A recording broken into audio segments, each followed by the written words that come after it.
बिस्मिल्लाहिर्रहमानिर्रहीम। अस्सलाम वालेकुम viewers, welcome to another vlog. आज के व्लॉग में खुशामदीद। उम्मीद है कि आप सब भी खैर खैरियत से होंगे। तो आज हम बना रहे हैं मूंग की दाल, बनी हुई मूंग की दाल बना रहे हैं। तो व्यूअर्स, सबसे पहले जो है हम रेसिपी स्टार्ट करते हैं। बिस्मिल्लाहिर्रहमानिर्रहीम। सबसे पहले जो है मैं पतीली में ऑयल डालूंगी, 1 कप ऑयल डालूंगी व्यूअर्स। अभी मैं ज़्यादा ऑयल डालती हूँ, इसके बाद जो है ना कोई ऑयल वगैरह नहीं डालूंगी।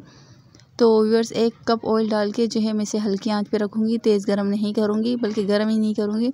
फिर हम इसमें ऐड करेंगे 1 चम्मच लहसुन अदरक का पेस्ट। तो व्यूअर्स, मैं इसे हल्की आग पर जो है ना बिल्कुल मीडियम टू लो फ्लेम पर पकाऊंगी, ताकि जो है ये लहसुन अदरक का पेस्ट पके, जले नहीं। ये जो है अगर ये जल जाएगा तो इसका फ्लेवर चेंज हो जाएगा और खुशबू भी अच्छी नहीं आएगी। तो हम इसे हल्की आग पर पकाएंगे ताकि जो है इसका बहुत अच्छा फ्लेवर आए।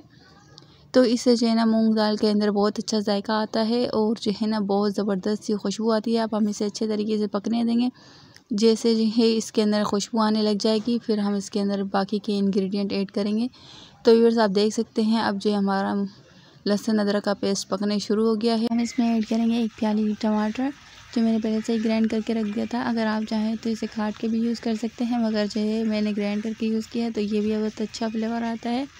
तो व्यूअर्स, हम इसे अच्छे तरीके से मिक्स करेंगे ताकि जो है ये अच्छे तरीके से मिक्स हो जाए। तो व्यूअर्स, अब हम इसे बहुत अच्छे तरीके से मिक्स करके रख देंगे ताकि जो है लहसुन अदरक का पेस्ट जो है ना खाली जले नहीं किनारों से।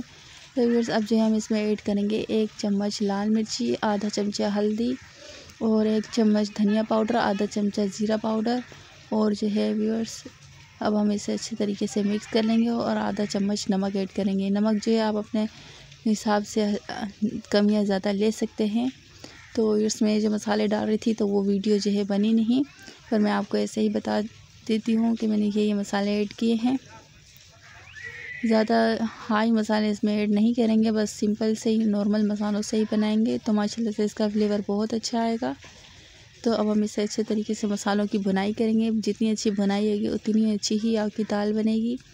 तो व्यूअर्स, हम बहुत अच्छे तरीके से इसे भून लेंगे। अब ये देखें व्यूअर्स, हमारी दाल कितनी अच्छे तरीके से भुन चुकी है मसाला। अब हम इसमें से जो है ना अपने पतीली को थोड़ा सा टेढ़ा करके इसमें से तरी निकाल लेंगे, क्योंकि जो है व्यूअर्स इसका इस्तेमाल हम बाद में करेंगे। सबसे पहले हम इसकी तरी निकालेंगे।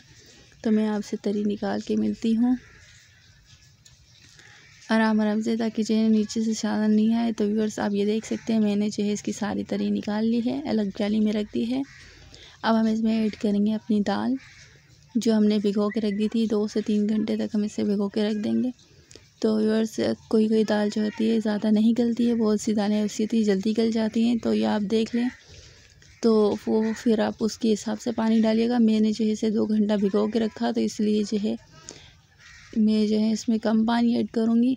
और इसमें अभी इस स्टेज पे हम हरी मिर्चें भी ऐड करेंगे और इसके बहुत अच्छे तरीके से भुनाई करेंगे, ताकि जो है सारा मसाला इसके अंदर जज़्ब हो जाए और दाल की कच्ची खुशबू ना आए। क्योंकि अक्सर जो है ना दाल बनाते हैं तो उसमें से कच्ची दाल की खुशबू आती है, तो वो अच्छा नहीं लगता फ्लेवर।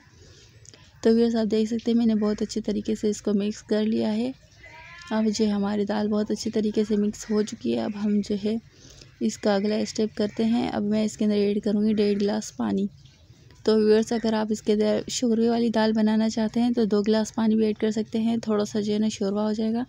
मैं बिल्कुल खुश बनाऊंगी, इसलिए जो है मैं इसके अंदर 1.5 गिलास पानी ऐड करूँगी, ताकि जो ये गल जाए और ये पानी सूख जाए। तो व्यूअर्स, आप देख सकते हैं हमारी दाल को अब मैं जो है ढाँक के रख दूँगी। तो व्यूअर्स, आप देख सकते हैं हमारी दाल जो है बिल्कुल पक चुकी है। 10-15 मिनट के बाद आप देख सकते हैं बिल्कुल गल चुकी है। तो ये देखें बहुत अच्छे तरीके से। अब हम इसका पानी जो है थोड़ा सा और खुश्क करेंगे। फिर हम इसमें ऐड करेंगे अपनी वही तरी जो हमने पहले से ही निकाल के रखी थी। तो व्यूअर्स, अगर आप पहले से ही तरी नहीं निकालेंगे तो फिर जो है ना दाल के अंदर जज़्ब हो जाती है, तो आग के सालन की तरी नज़र नहीं आती, आग के सालन में खूबसूरती नज़र नहीं आती। तो अब जो है मैं इसके ऊपर यूज़ करूँगी बारीक कटी हुई मिर्चें, जो मैंने पहले से ही बारीक बारीक काट के रख ली थी। अब जो है हम इसके अंदर ऐड करेंगे। तो इससे जो है ना बहुत अच्छा फ्लेवर आता है, बहुत ज़बरदस्त लगता है खाने में भी और देखने भी। तो व्यूअर्स, आप देख सकते हैं हमारी दाल जो है बिल्कुल तैयार हो चुकी है। अब 2 मिनट के लिए मैं इसके ऊपर ढक्कन ढाँक दूँगी, फिर उसके बाद मैं आपको डिश आउट करके दिखाती हूँ। तो व्यूअर्स, आप देख सकते हैं हमारी दाल की फ़ाइनल लुक माशाल्लाह से खाने में भी बहुत ज़बरदस्त बनी थी और देखने में भी बहुत अच्छी है।